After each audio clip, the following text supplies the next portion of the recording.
Can you dig it, you sucker?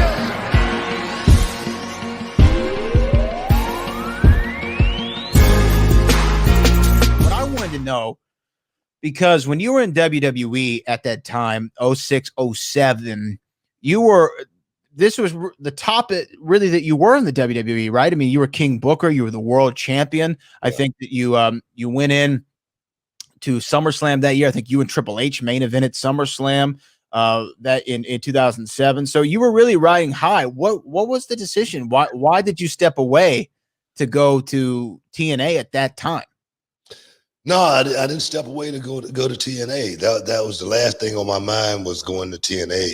The last thing on my mind was wrestling at that point in time when I did decide to walk away from WWE. I mean, yeah, I mean, I was at the height of my career at that time. I thought I was, at the peak of my wrestling performance. I felt like, man, I knew every inch of the ring at that time. I could make anybody look good at that time, no matter what situation I was in, man. We was going to go. Bobby Lashley, man, me and him had some of the best matches at that time. I mean, Bobby looked like he was one of the best workers in the country. No, I'm just playing. I'm just playing. But I tell you, Batista, man, I mean, the run with Batista, man, Batista looked like the animal when he was working with King Booker, man. I mean, we had some really, really great stuff. And then the, stuff when I beat Jerry Lawler up, man, I was having so much fun. I was having so much fun, but that was the pressure. It was a pressure cooker, man. It was a pressure cooker being in that situation, having to go out there and perform at that level each and every night. It was no nights off, man. I was working at the beginning of the show, and I was working in the main event as well. I was working in the dark match, which is the advertised main event just for that town, for that city. And I tell you, I was so tired at the end of that run. At one point, I was just like, man, please, somebody just beat me. Please, please, somebody beat me.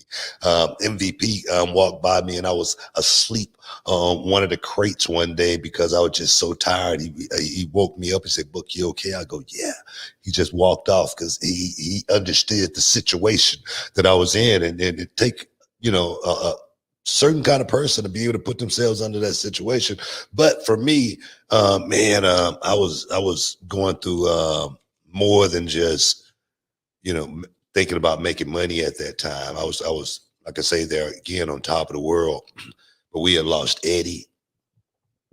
And when we lost Eddie, man, Eddie, that was huge for me because, Eddie's a really good friend, man. Man, Eddie, we've had a lot of good memories together, and unspoken memories that none of the boys know about, but just Eddie and I and, Charmel and just it was that kind of relationship.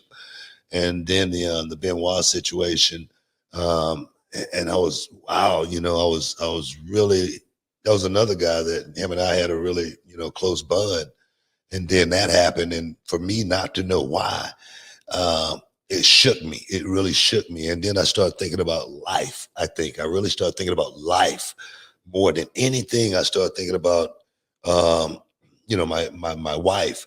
My wife and I, we was trying to have kids at that time too, when we couldn't have kids due to a situation. And then I don't know if it was stress or whatnot, but soon as we left the company, we got pregnant. But I just thought it was time for me to step away from the business and step away from that machine. Is what I call it, because the business it may be different today, and they talk about it on social media like it is. But I remember when Jake the Snake said in that first documentary, he was telling Beyond the Mat. Yeah, he's telling his daughter, baby, when you sign that contract, you are obligated to work every day. And I go, wow, so I was like, man, that's where I was at that time. My son, we was going through turmoil, and he's 35 years old now, and it's crazy. I was like, man, I gotta take myself out of the race right now. I need to unplug. And that was my main reason for leaving WWE at that time. I remember Michael P.S. Hayes, one of my favorite people, Michael P.S. Hayes. He said, Buck, you got a baby face run at King Booker, man. You got a baby face run another year, man. And I was like, man, I can't do it, man. I can't do it. And I walked away from it. And you got to be able to walk away from it sometime too, because you know sometimes what you love the most can destroy you. It really can. And I'm gonna tell you, no one can tell me that I don't love the business and don't love, you know, what the game has done for me and done for so many others. But for me at that point in time, it was time for me to just pull the lever back, put it in park, and go home for a minute. I went to Los Angeles and I did some voiceover work. I stayed in my Winnebago on the beach for 3 years like a bum. You know, 3 years? I'm sorry, 3 months. I was going to say, damn. I'm sorry, 3 months. Not 3 years. I'm 3 months in Newport Beach. I laid there on the beach, working out, training. And my wife was at home. She was pregnant. You know, life was really, really good. And the phone rang as far as the TNA thing came. It wasn't, I didn't make a phone call or anything like that and say, hey guys, you know, and then when they called, they made me a nice sweet deal. But that's how the TNA run started. So when you made the decision to leave, because I think Michael Hayes was probably right. The fans at that point were itching for King Booker to be a babyface so we could finally cheer you instead of boo you. Who did you tell that you were leaving? Did you have a conversation with Vince, or was it somebody else? And you just said, "Hey, you know, I can't do this." Yeah, I had a meeting with Vince, and it wasn't a meeting that you know anybody was mad or anything like that. I think he knew where I was at that time, and I think he respected that as well. Charmel didn't know. You didn't tell her? I didn't tell Charmel. Why did you not tell Charmel? I don't know. I never tell Charmel when we're gonna be quitting. You know, I tell her when we quit.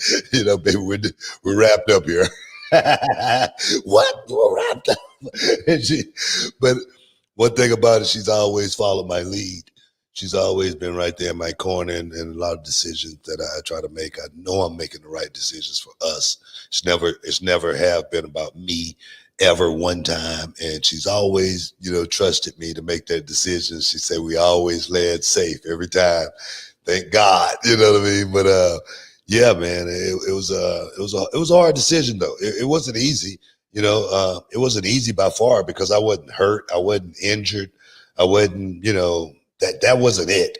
Like I say, I just thought it was time for me to unplug from the machine because I had been running since 1993, nonstop.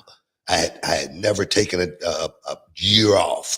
I had not seen a football season in that many years, and I was like, I didn't want to be like a lot of the guys that just look at wrestling and think about wrestling and that's the end all be all. I always wanted more than just, you know, on my headstone when I die, it says, here lies Booker T, a great wrestler. You know, I just think, you know, it has to be more than that to me, as you know, as a person still trying to strive and do other things and be other things and go other places.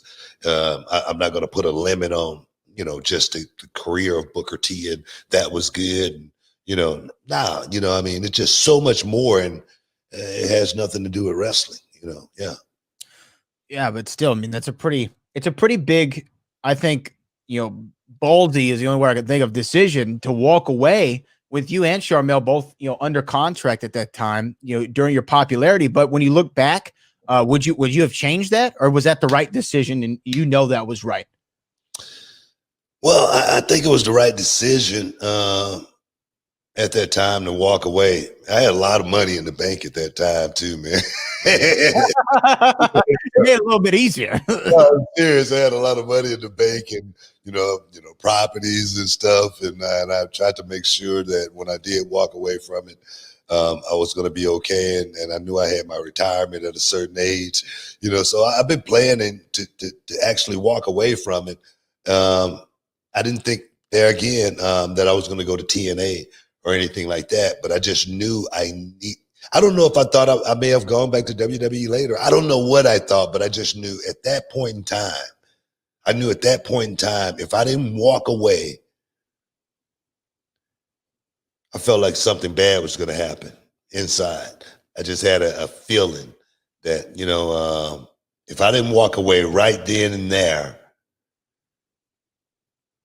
we may not be having this conversation, honestly. And I just say that because people got to know when to say when. Not saying that for any other reason. People got to know when you got to say, let me think about me for a second.